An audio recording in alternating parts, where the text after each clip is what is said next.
சைவானுஷ்டானம் அப்படிங்கிற பகுதியை பற்றி நம்ம சிந்திச்சுட்டு வரோம். இதுக்கு முன்னாடி ஆச்சமனம் அப்படிங்கிற பகுதியை தான் நம்ம சிந்தித்தோம். இந்த ஆச்சமனம் அப்படிங்கிறது தண்ணீரை உள்ளங்கையிலே எடுத்து உட்கொள்வது அப்படின்னு நாம் சொன்னோம். அதில் மந்திரங்களை சொல்லி உட்கொள்ளுதல் அப்படின்னு நம்ம சொல்லியிருக்கோம். அந்த வகையில் அதுக்கு அடுத்தபடியாக நாம் பார்க்குறதுக்கு பேர் அதர சுத்தி அப்படின்னு. பொதுவாக அதரம் அப்படின்னா உதடு, கீழுதொடு அப்படின்னு சொல்லலாம். ஏன்னா கீழுதொடு மேலுதொடுன்னு தனித்தனியாக வடமொழியில் அதுக்கு சொற்கள் இருக்குது.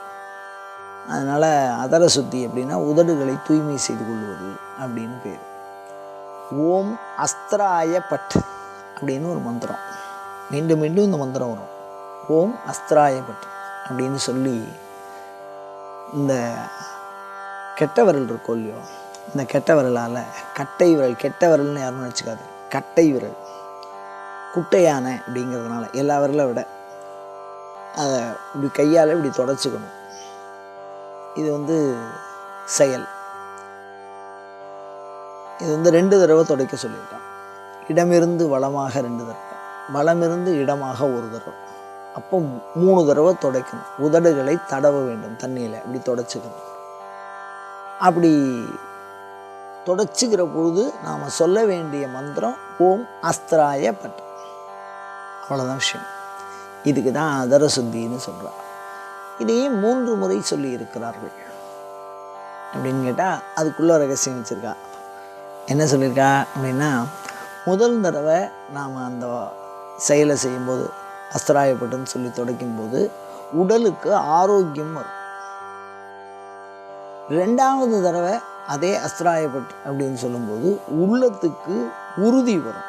அதாவது நம்ம எந்த ஒரு செயலை செஞ்சாலும் அதில் நம்ம செஞ்சு முடிப்போம், அந்த பலன் நமக்கு வரும் அப்படிங்கிற மாதிரி உள்ளத்தில் ஊக்கம் இருந்தால் தான் அந்த செயலை செய்ய முடியும். தளர்வு இருந்தால் செய்ய முடியாது. அதனால தான் அபிராமிப்பட்டர் தளர்வறியா மனம்னு கேட்பார். அந்த உள்ள உறுதியை கொடுக்கும். அதுக்கு அடுத்தபடியாக பார்த்திங்கன்னா 3வது முறை அப்படின்னா அறிவுக்கு ஒரு விதமான தெளிவை கொடுக்கும். இப்போ ஒரு செயலை செய்யறதுக்கு இது 3மே தேவை. அனுஷ்டானம் தன்னுடைய பலத்தில் நிற்கிறது. ஒரு எந்த விதமான நம்பிக்கையற்றவர்களும், நம்பிக்கையே கிடையாது அவளுக்கெல்லாம், ஆனால் இந்த செயலை செஞ்சால் அவளுக்கு இந்த அனுஷ்டானத்து மூலியமாக நன்மை வரும். அதை அனுபவத்தில் உணர்வார்கள் அவர்கள். அப்படி ஒரு சிறப்பு இந்த அனுஷ்டானத்துக்கு உண்டு. அந்த வகையில் பார்த்தீங்கன்னா உடலுக்கு ஆரோக்கியம், உள்ளத்துக்கு உறுதி, அறிவுக்கு தெளிவு, இது 3ம் தருவதற்கு வாயே இப்படி கையால் அஸ்திராயப்பட்டு அப்படின்னு சொல்லி தொடச்சிக்க சொல்லியிருக்காங்க. நமக்கெல்லாம் ஒரு சந்தேகம் வரும். என்னென்னா, சைவானுஷ்டானத்தில் வெறும் ஆச்சமனம் பண்ணினோம், அதுக்காக கை கொஞ்சம் அசுத்தமாக இருக்குது, அதனால் அஸ்திராயப்பட்டுன்னு அந்த உதடை குவித்து தண்ணியை குடித்தோம், அதனால் அதை தொடச்சிக்கிறதுக்காக அஸ்திராயப்பட்டுங்கிற மந்திரத்தை சொல்லி தூய்மைப்படுத்திக்க சொல்கிறா. இதுக்கு போய் இவ்வளோ பெரிய பலம் இருக்குதுன்னு சொல்கிறாளே, அதெல்லாம் சாத்தியமா அப்படின்னு கேட்டால், துடைக்கிற செயலை விட சொல்கிற மந்திரத்துக்கு இருக்குது. என்ன சிறப்பு அப்படின்னா, உள்ளுக்குள்ளே ஜலத்தை குடிக்கிறோம். அந்த ஜலம் மந்திரமாக ஆகும்பொழுது உள்ளுக்குள்ளே போய் மிகப்பெரிய மாற்றங்களை செய்கிறது. அப்படி அந்த மாற்றத்தை செய்திருப்பது அனுபவத்தில் உணரலாம். அதை கொஞ்சம் கொஞ்சமாக அதை அறிவினால் உணர்த்த முற்படுதல் அப்படிங்கிறது பாதி வெற்றியை தான் தரும். நீங்கள் அனுஷ்டானம் பண்ணி பாருங்க, சைவ அனுஷ்டானம் பண்ணுங்க, அதை தொடர்ந்து பண்ணுங்க. அப்படி தொடர்ந்து பண்ணுற பொழுது மிக சரியாக செய்யுங்கள். அது சொல்லப்பட்டிருக்கிற மந்திரங்களை சொல்லி செய்யுங்கள். அப்படி சொல்லி செய்கிற பொழுது அந்த விளைவுகள் தானாக உள் தோன்றும். அப்படி தோன்றுவது தான் அதுக்கு பிரமாணம். அனுபவம் ஏவ பிரமாணம் அனுஷ்டானத்துக்கு.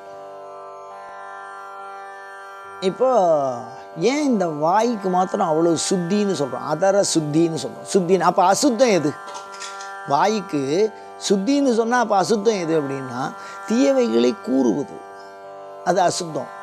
வாய்க்கு இப்போ பல் தேய்க்கிறதுனால ஒரு துர்நாற்றம் வரும் அப்படின்னு சொல்கிறேன், அது அசுத்தம் வாய்க்கு. அப்படி தானே? வயிற்றில் புண்ணு இருந்தால் வாய் வழியாக ஒரு சில நாற்றங்கள் வரும் அப்படின்னு சொல்கிறேன். அப்போ அந்த வாய்க்கு அசுத்தத்தை ஏற்படுத்துறது. அப்போ அசுத்தமாக இருக்கிறத போக்குறது மேற்கொண்டு சுத்தி செய்கிறது அப்படின்னு சொன்னால், அப்போ உடல் சார்ந்த எல்லா விஷயமும் வாய் வழியாக தான் உள்ளே போகிறது. ஆமாம், இப்போ பாருங்கள், ஒரு உதாரணம் பாருங்கள். உள்ளம் பெருங்கோயில் ஊன் உடம்பு ஆலயமாக வள்ளற் பிரானாருக்கு வாய் கோபுர வாசல்னு சொன்னார். மற்ற புலன்களை விட வாயை சிறப்பாக சொல்லியிருக்கார் திருமூலர். ஏன் அப்படின்னா, வாய் வழியாக போகக்கூடிய உணவோ ஜலமோ உள்ளுக்குள்ளே போகலை அப்படின்னு சொன்னால், அதுக்கப்புறம் மற்ற எந்த இந்திரியமும் வேலை செய்யாது. மெய்யும் வேலை செய்யாது, கண்ணும் வேலை செய்யாது, மூக்கும் வேலை செய்யாது, காதும் வேலை செய்யாது. சாப்பாடுன்னு இல்லை ஒருத்தருக்கு அப்படின்னா, வாய் சரியாக உள்ளே போய் வேலை செய்யலைன்னா அப்படி தானே. அப்போ தண்ணி அருந்தலை அப்படின்னா கண்டிப்பாக மற்ற புலன்களுக்கு ஆதாரமாக இருப்பது, அதாவது சரீரத்தின் இயக்க சக்தியாக இருப்பது, அதற்கு அடிப்படையாக இருப்பது இந்த வாய். அதனால் அந்த வாய்க்கு அதர சுத்தி பண்ணிக்கிறதுனால இந்த ஓம் அஸ்திராயப்பட் அப்படின்னு சொல்லி இந்த விரல்களினாலே துடைத்து அந்த அதர சுத்தி செய்து கொள்வதனாலே அதுக்கு உள்ளே போகக்கூடிய உணவாக இருக்கட்டும், அல்லது நீராக இருக்கட்டும், அல்லது வாய் வழியாக உள்ளே செல்லுகிற காற்றாக இருக்கட்டும், அது மூன்றுமே உடலுக்கு ஊறு செய்யாது. அது நமக்கு நன்மையை தரும். இந்த மாதிரி ஒரு விஷயம் உண்மையா, நடைமுறையில் சாத்தியமா அப்படின்னா, ஒரே ஒரு செவி வழி செய்தி சொல்கிறேன் பாருங்க. உமாபதி சிவாச்சாரியார்னு தில்லைவாழந்தனர் மரபில் தோன்றினவர். ரொம்ப காலத்துக்கு முன்னாடி வந்த ஒரு செவி வழி செய்தி. அவர் பூஜையெல்லாம் முடிச்சுட்டு சிவபெருமானுக்கு அனுஷ்டானம்லாம் பண்ணிவிட்டு பூஜையெல்லாம் பிரமாதமாக பண்ணிவிட்டு பல்லக்கில் வரார். அவருக்கு தீவிட்டி பிடிச்சிட்டு போகிறார். அந்த தீவிட்டியை பிடிக்கிறது ஒரு முறை, கொடை பிடிக்கிறது ஒரு முறை. அது மரியாதை நிமித்தம்.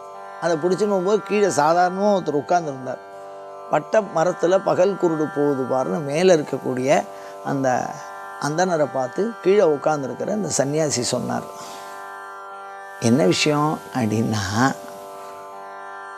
பட்ட மரத்தில் பகல் குருடான்னா மேலே இருக்கிறவர் அருமையான ஆத்மஞானி, அதனால் இவர் ஏதோ நமக்கு ஞானத்தை உபதேசம் பண்ணுறாருன்னு பல்லக்கிலேருந்து கீழே குதித்தார். இவரை சொல்கிறத பார்த்தோன்னே இவர் நம்மளை தேடி வர்றார் அப்படின்னு சொன்னவர் என்ன பண்ணார், இந்த கமாண்ட் அடிக்கிறது, பேசும்போது பேசுகிறோமோ இல்லையோ அந்த மாதிரி அவர் ஓட ஆரம்பித்தார். அவர் ஓட ஒரு இடத்துல இந்த நூல் நூற்கிற அந்த காலத்துலலாம் இன முறையிலே தெரு இருக்கும். ஐயருங்க வசிக்கக்கூடிய தெரு, இந்த மாதிரி உழவர்கள் இருக்கக்கூடிய தெரு அப்படின்னு தனி கொல்லர்கள் இருக்கக்கூடிய தெரு. அது மாதிரி பார்த்திங்கன்னா இந்த ஒரு தெரு இந்த வாசலில் கஞ்சி போட்டுருக்காங்க புடவைக்கு. அந்த இடத்துல போய் நின்னார் அந்த குரு, ஒரு சொன்னவர். அவர் அந்த கையை அப்படி நீட்டுறார். அவர் அந்த வடித்த கஞ்சியை ஊற்றுறார். அப்படி ஊற்றும்போது அவர் முழங்கையில் வழிஞ்சு இந்த கஞ்சி ஓடுறது, அதை பிடிச்சி இந்த அந்தனர் குடிக்கிறார். இப்படி குடித்ததுனால அவருக்கு வந்தது எது அப்படின்னு சொன்னால், அதுக்கு முன்னாடியே அவர் அந்த தலைமுறையில் இருக்கார். சாட்சாத் சிவபெருமான வாழலாம், அதில் எந்த விதமான மாற்றமும் இல்லை. நான் இப்போ என்ன சொல்ல வரேன் அப்படின்னா, இந்த அதர சுத்திங்கிற விஷயம் அனுபவத்தில் உண்மை அப்படிங்கிறத காட்டுறதுக்கு மாத்திரம்தான் இந்த கதையை பயன்படுத்துகிறேன். வேறு எந்த ஒரு கருத்தும் இந்த கதையில் தவறாக புரிஞ்சுக்க கூடாது அப்படின்னு நான் சொல்கிறேன். அந்த வாய் வழியாக அவர் குடித்ததை, ஒரு ஞானி குடித்ததை, அவர் வாய் வழியாகப்பட்ட அந்த கஞ்சானது முழங்கை வழியாக வழியிறது, அதை வழிஞ்சு சிஷ்ய புள்ள அதை குடிக்கிறார். அதுக்கு பேர் உச்சிஷ்ட போஜனம்னு பேர். இதையே கல்யாணத்தில் பண்ணுவாள். கல்யாணத்தில் என்ன பண்ணுவாள், உச்சிஷ்ட போஜனம்னா ஆத்துக்கார சாப்பிட்ட எச்சலை ஆத்துக்காரிக்கு கொடுப்பாள். கல்யாணத்தன்னைக்கு உண்டு சாப்பாட்டில். அந்த மாதிரி உச்சிஷ்ட போஜனம்னு சொல்லலாம். அந்த உதடுப்பட்ட அந்த ஒரு ஞானியினுடைய உதடுப்பட்ட அந்த உணவு, வெளிப்படையாக வழிஞ்சு ஓடுற அந்த உணவை ஒருத்தர் குடித்து அவர் சிவஞானத்தை அடைஞ்சார் அப்படின்னா, அவர் எப்படிப்பட்ட சிவஞானம் அடைஞ்சார் தெரியுமா? சாமான்யமாக இல்லை, உட்காந்த இடத்துலையே கொடிமரம்னா அந்த காலத்தில் உற்சவம் கொடி ஏற்றுற மாதிரி ஏற்றுவா. அப்படி மந்திரங்கள்லாம் சொல்லும்போது பூஜை பெட்டகத்தில் சிவபெருமானை வச்சு பூஜை பண்ணுறவா. அந்த பூஜை பெட்டகத்தில் இருக்கக்கூடிய சிவபெருமான் அந்த உமாபதி சிவாச்சாரியாருடைய பூஜை காலம் வரும்போது அவர் இருந்த மடத்துக்கு மறைந்தருளினார். அப்போ சாமியே அவருடைய பூஜையை ஏற்றுக்கிறதுக்கு மடம் தேடி போச்சு. அப்படிப்பட்ட உயர்ந்த சிவஞானத்தை பெற்றார். அந்த ஞானம் எப்படி பரிமாற்றப்பட்டது அப்படின்னு சொன்னால், சும்மா இரு சொல்லற அப்படின்னு அருணகிரிநாதருக்கு சொன்ன மாதிரி, காதற்ற ஊசியும் வாராத நூலின் கடைவழிக்கே அப்படின்னு பட்னத்தாருக்கு சொன்ன மாதிரி, ஒரு தீட்சிதருக்கு அந்த உமாபதி சிவாச்சாரியார் அப்படின்னு சொல்லக்கூடியவருக்கு